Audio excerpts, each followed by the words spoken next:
You were known across the lands far and wide. Your willingness to do anything with no questions asked put you in a questionable position with many people, but your skills couldn't be denied. Neither man nor otherworldly beast could overcome your might. The greatest warrior in the lands, you were never wanting for money or food.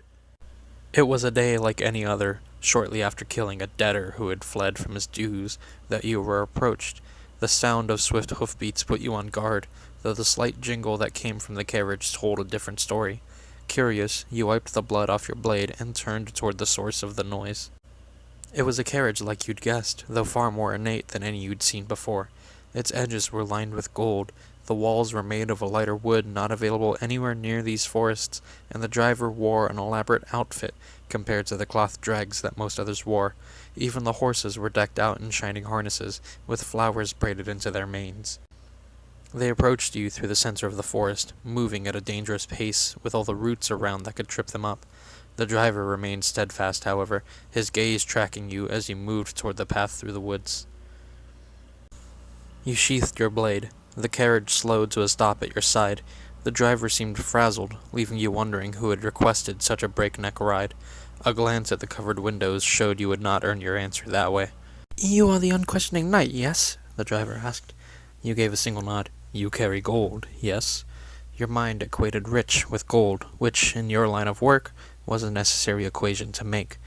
"Well, actually—" The latch on the door clicked. You stepped back as it swung outward. You were thankful you'd chosen to wear your helmet, because it hid the mild surprise on your face as the king stepped out. He was tall, almost as tall as you, but not physically imposing, instead seeming rather lanky. The fur-lined cloak pulled much of the weight, making him appear bulkier. The crown on his head was made of gold, though you could see the tiniest crevices where blood and sweat had tarnished the metal. Your entire assumption about the king had been that he was another silent ruler, but perhaps you were wrong about that.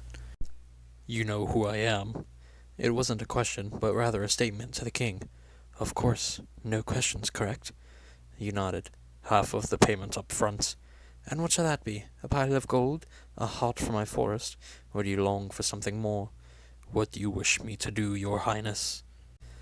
The king glanced around, ensuring your surroundings were safe, then beckoned you away from the carriage. You noted how easy it would have been to kill him now, but held back. Better to keep the villages off your back than to end their ruler, no matter how much wealth he may have possessed. "There is a prophecy," the king started. "I don't do prophecies." Of everything you dealt with, you always stayed far away from prophecies. They often ended up messy, whether it was killing one's father and marrying their mother, or offing a king in the deluded hopes that the killer would become king. "I'm not asking you to destroy the great evil. We have a plan in place for that already." You removed your helmet so the king could see the skepticism in your gaze. "Go on." "A priestess named Annabeth has been chosen to journey to the source of the unholy being's power. You merely need to protect her along the way." Your gaze narrowed further. "Prophecy adjacent. I demand a chest of gold and precious jewels." "But—" You put your helmet back on.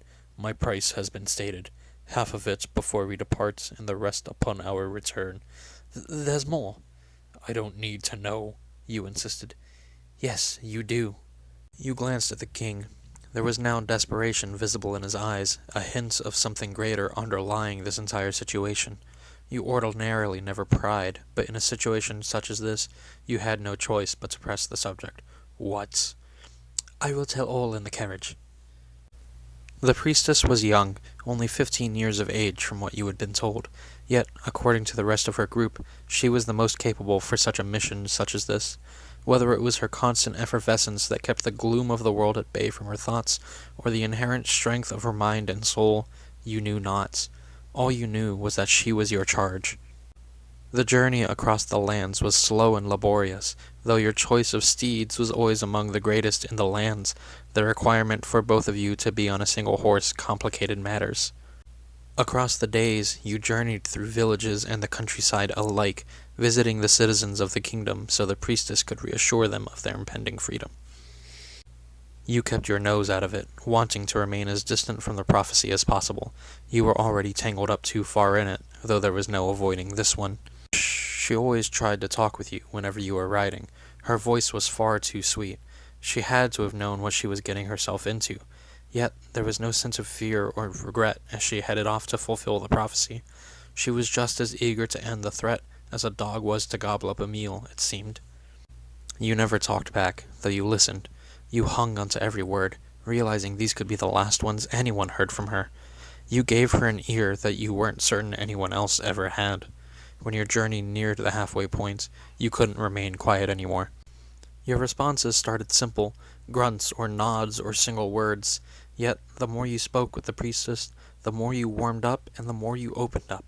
Your answers soon became full sentences, revealing more about yourself to this young girl than you had ever told anyone else. It would have been preposterous for you to tell anyone else, but you were confident such secrets would never again see the light of day. As the journey neared its end, the land grew more treacherous. Foul creatures lay around every bend in the road, determined to end both your life and the priestess's. You slew each one with ease, always making sure to keep your blade unsoiled after. The road grew uneven, less traveled by villagers and nomads alike. The landscape shifted, forming new roads in an attempt to divert you while obfuscating the true path forward. None of it worked, and soon enough, the heart of evil lay bare for you to see. It had centered around an abandoned temple far from civilization. Hideous beasts circled the building, keeping unwanted visitors at bay, while an inky black miasma spiraled upward from the temple's high windows. "Is that where we're going?" the priestess asked, her voice trembling for the first time since you'd met. You gulped and nodded. "Yes." "Well, all right then." In an instant, she was back to her bubbly self. "Let's go, Sir Knight." Carving a swath through the beasts was no trouble. Your blade had been honed on many of the toughest bones and forged from only the greatest of metals. If it could end the life of a dragon, then a demon would cause no trouble. The temple interior, though filled with that same miasma high against the ceiling, bore no signs of corruption. It was empty, however, save for a single altar in the center of the room. It lay low to the ground, flat like a bed, with intricate ancient ruins carved into every inch of its surface. The priestess headed forward while you checked the halls, ensuring there would be no disturbances. "Is this it?" she asked. You glanced over your shoulder to find her examining the altar. "This is old magic, no doubt. Powerful, too. I wonder what—" Her words cut off as you wrapped your hand around her throat. She struggled against your strength, hands clutching futilely at your forearm. Her nails filed to find purchase among the smooth surface of your armor. "Sir Knight," she wheezed out, "what is the meaning of this?" You stared into her eyes. For the first time, they were afraid. Gone was her carefree nature. Gone was her bravery. Now there was nothing but panic. "I'm sorry, young one." You lifted her off her feet. "I'm so sorry." She kicked at the air and squirmed. Your grasp remained firm as you forced her onto the table. "Please, stop.